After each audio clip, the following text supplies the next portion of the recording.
Alright, this is a video that you've been asking for over a year now. This is my epic gaming and content studio. Or at least it was, because this is how it looks now as I moved out of here just over a year ago into a new house and built a new one with the promise of a build video. But all sorts happened and the video never arrived. But you guys have been bugging me about it, so the time has finally come for me to make a video showing you how I built my new, well, I can't really call it a new studio anymore, but you know what I mean. Let's do this.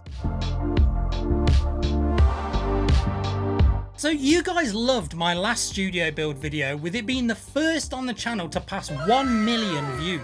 And then early last year I posted the sad video of me tearing it all back down. It was a bittersweet moment because that studio held so many memories for me. But I was also excited to start a new chapter and build a whole new room. So that's what we're going to be doing today, even though I actually did it like 13 months ago, but let's just pretend. So welcome to the blank slate that is going to become my new gaming and content studio. The first thing to note is that this room is significantly smaller than my old one, so that's going to make designing things a little bit tricky. The reason for that is this house in general is much bigger and nicer than my old one, and I sacrificed the studio space so that as a family we could have a nicer home overall. But we're still going to make the most of the space and turn it into something special.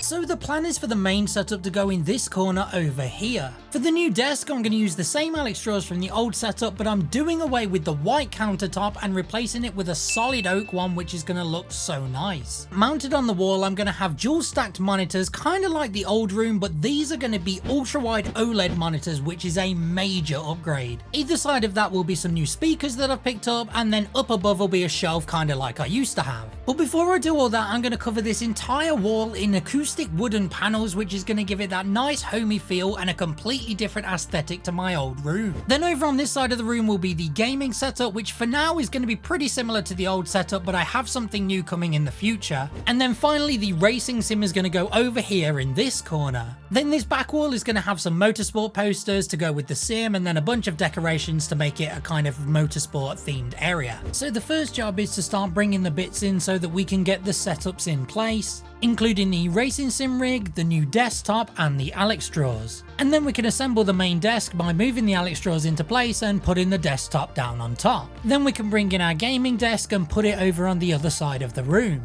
And of course it wouldn't be complete without some chairs. So now we've got the main bits in the room, including the racing sim rig, the main desk and the gaming desk. So now we can see what the basic layout of the room is gonna be. The gap between the desks isn't the biggest in the world, but it's definitely manageable. Of course we still have the wall panels to do, but we're gonna leave that for just a second, because what I actually want to do is get this setup up and running, so that if I want to make some content I'll have somewhere to edit it. So firstly we can get our monitor arm and monitor mounted to the desk, then bring in the essential PS5, decorations, mouse and keyboard. Then finally the PC, and this is actually my editing PC, which will be replaced with my gaming PC later. Then we can add the finishing touches and power on the PC to make sure everything's working. Okay, with the setup now up and running, I've brought in the new wooden wall panels to go across this back wall, but it's actually given me another idea. See, I'd been storing the panels over here next to this setup, and I suddenly realized that looks really good. So I've decided I'm going to have a couple of panels here as well, one on this wall and one on this one. I think I'll add some nice contrast between this area and the rest of the space. So let's go and get these panels cut to size. Now the wall panels are all ready to go, so let's get them mounted over in the corner. They're actually really simple to install as well. I simply placed them on the wall where I wanted them, drilled a few holes through and then screwed them into the wall. And with that corner done, we can move over to the other side of the studio and mount all of these panels onto the wall behind the main setup and the racing sim and screw them into place the same. And here we go then, this is how the setups are now looking with the panels all secured to the wall. And I'm not gonna lie, I am really chuffed with how this has turned out. Okay, so now it's time to get into the real nitty-gritty part of the studio build. As you can see, I've brought in all of the gear that is going to be installed into the main setup. We have a 49-inch Samsung Odyssey G9 OLED monitor, which is going to become my new main editing monitor. This LG Ultra Gear one is the one from the racing sim, so that'll be going back in there. Then this is a 34-inch Evnia OLED, which is going to be stacked on top of the Samsung Odyssey. So this time we're going to have two OLED ultra-wide monitors, which I'm very excited about. Then over here we have some brand new speakers for the setup. These are the Kanto YU6s. I'd heard a lot of good things about the YU4s, so I thought I'll splash out even more and get some bigger ones. New speaker mounts, a new monitor mount, and of course the Go XLR as well. Then we have the shelf, which was up above the setup in the old studio and will be in this one too. One thing I noticed when I was putting the wall panels up is that the walls in here are made very differently to the old studio. And because these monitors weigh a lot more and they are freaking expensive, I've grabbed a bunch of these super heavy duty fixings which are normally for TV mounting and can hold up to 150 kilos. So I think it's about time we start getting this stuff installed. Before we can mount the monitors onto the wall, we need to install the wall mounts by screwing them through the wooden panels into the wall. Then we can get our brand new 49-inch Samsung Odyssey G9 OLED ultra-wide monitor out of the box and get it installed onto the mount. This involves screwing a bracket onto the back so that we can mount it onto the arm itself. And just like that, our first monitor is up and it is looking very nice. Now we can take the second arm and install it up above the first, and again screw the bracket onto the back of the monitor and then attach it to the arm. And there we are, we have our editing setup monitors mounted onto the wall, and this double stacked OLED ultra wide setup is looking good. At this point I realized how many sockets I was going to need, so I got two of these massive 12-way extensions to go under the desk. By the way, if you ever use one of these, make sure to get one with surge protection. Anyway, with that done, now we can move on to the speakers. A lot of people pointed out in the comments that the speakers in the old setup were mounted too high, so I made sure to put these ones lower down so I get more optimal sound. Installing the mounts was a little bit fiddly, but we got there in the end. And then it was just a case of taking the speaker, dropping it on top, and making sure that it was installed securely. And then of course, doing the same thing again on the other side. So now we have the speakers and the monitors installed into the setup, and it's starting to look more like a proper setup. It is a notable step up from the old studio, both in terms of aesthetics and the quality of the gear. But now of course we need the most important part. The editing PC had been sat across on the desk on the other side of the room, so now it was time to take it out of there and move it across into its proper place in the main setup. With it sitting snugly in the corner, we can get our decorations into place, and with our PC, monitors and speakers all installed, we can start bringing in gear like my Echo Show, Stream Deck, mouse and keyboard, get the microphone arm installed, our Shure SM7DB microphone, and of course the Go XLR. So as you can see, my editing setup is now looking pretty much ready to go. We've got our PC back in its rightful place, the desk gear all nicely and neatly laid out, our audio setup all ready to go, and I even placed the microphone in such a way that it'll nicely swing out underneath the monitor without touching anything, which is really helpful. We just have one last thing to install, which is my BenQ light bar on top of the monitors. And now we're ready to boot up the PC and get our first glimpse of what this setup looks like in action. Here is our brand new editing setup, all powered up for the first time, and it is looking magnificent. Of course, let me know if you agree in the comments, but because I'm biased, if you disagree with me, then you're wrong. Anyway, now we can turn our attention back to the gaming setup. This version of the setup was only temporary, and it's time to take it back down again. And the reason for that is, at the time that I built this, I had a brand new desk coming, but it hadn't arrived yet, so I built it as it was, with the full intention of tearing it back down, and here is what we're going to be putting in its place. Secret Lab saw that I was doing a brand new studio build and kindly sent over their Magnus Pro desk. Even though there's quite a few bits and it does take quite a long time to put it together, the instructions are nice and easy to follow, so putting it all together isn't too tough of a task, even for someone as useless as I am. With the desk assembled, I also have this monitor riser which I wanted to try out for a new look in the setup. Because this one comes fully integrated with the Magnus Pro desk, I thought it was the perfect time to give it a shot. Another great thing with this desk is that it also comes with its own integrated monitor arm, so now we can install our monitor adapter onto the arm and then add the monitor back into the setup. And then it's simply a case of adding everything else back in as well, although instead of a PC, we're bringing in this Xbox Series X instead. If at this point you're thinking, why is he switching out a PC to an Xbox and downgrading his setup? We'll come back to that later and all will become clear. It was at this point that I changed my mind about the monitor riser and decided that I didn't like how it looked, so I took it back off the desk and just went with the simple look that I'd had before. But I am interested to know, do you think it looked better with the riser or without?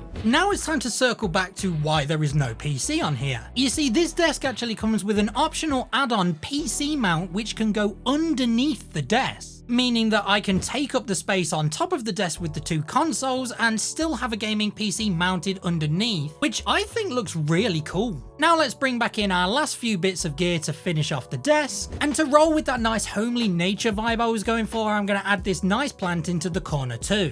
And there we are, gaming setup 2.0 is done, and oh man, this thing is looking clean as anything. I love the new desk, the extra space it gives me, the fact that I can have both consoles and the PC in here at the same time. So yeah, I'm super happy with this one. So now let's turn our attention to the racing sim. Whereas the sim was previously powered by one of the other setups, the PC in this setup in fact, this time it's going to have its own dedicated PC.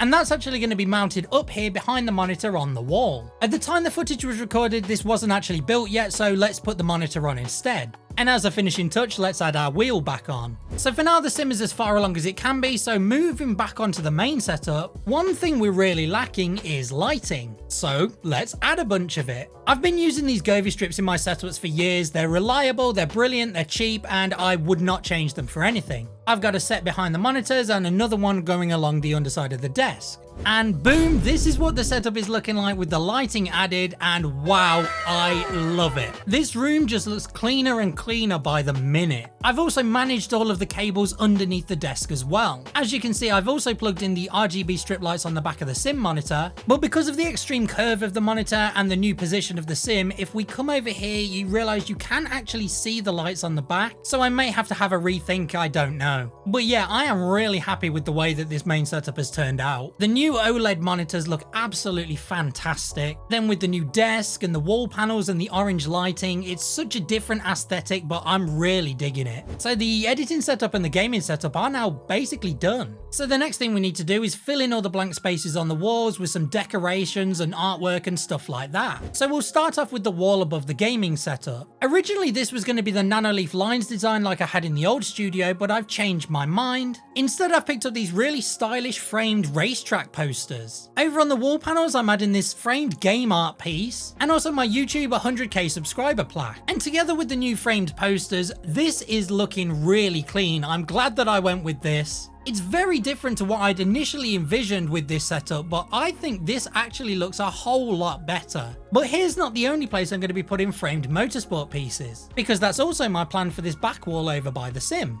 I've picked up these 3 large posters which are perfect for turning this into a motorsports themed area. Back over in the editing setup, the plan is to have a shelf over the top like I did in the previous studio, and of course we've got to bring back the IKEA pegboard over here too. Now this space is actually smaller than the one I had in the old studio, so I've had to pick up a smaller pegboard, but it means I can go for a bit more of a minimal design, and I think it's come out really nicely. To go with my wooden panels, I've picked up these strip lights also from the wood veneer hub, which slot in between the slats and give it that nice little bit of extra lighting and warmth, which looks really nice. And I really like the way it looks with these installed behind the setup. Again, it just adds that warm and cozy vibe. By the way, if you're wondering about this light here, you didn't see me install it in this video, but this is called the Amaran Verge Max, and it's basically like a giant softbox light flattened into a panel that's much more convenient. So now the final major job with the editing setup is to install the shelf up above the monitors and then fill it with all the decorations. These shelves have been a staple of my setups over the years. They're simple yet effective and they look fantastic. Then for this little space up here, I've picked up this little picture shelf which I'm going to flip upside down and put some strip lighting underneath, and then I did put some decorations on top of it as well, but I've somehow managed to lose that footage, so this bit's going to look a little bit weird as it jumps to something else. Okay, so I said that the racing sim was getting its own PC, but quickly before that, this shelf in the background is something else I lost the footage for.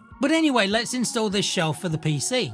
As you can see, that's all installed, and I have added some extra brackets underneath for support because I didn't trust that the shelf would hold up the expensive PC on its own. But now we can bring in the PC build and see if the shelf will hold it up, and it looks like it will. And by the way, this part was filmed months after the start of the studio build, so the sim had just been sat idle this whole time. But now, as you can see, it's back up and running, and there is actually a full PC build video of this on my channel if you want to check that out. And for one final little touch, I'm adding this cool neon sign I got sent by Logitech.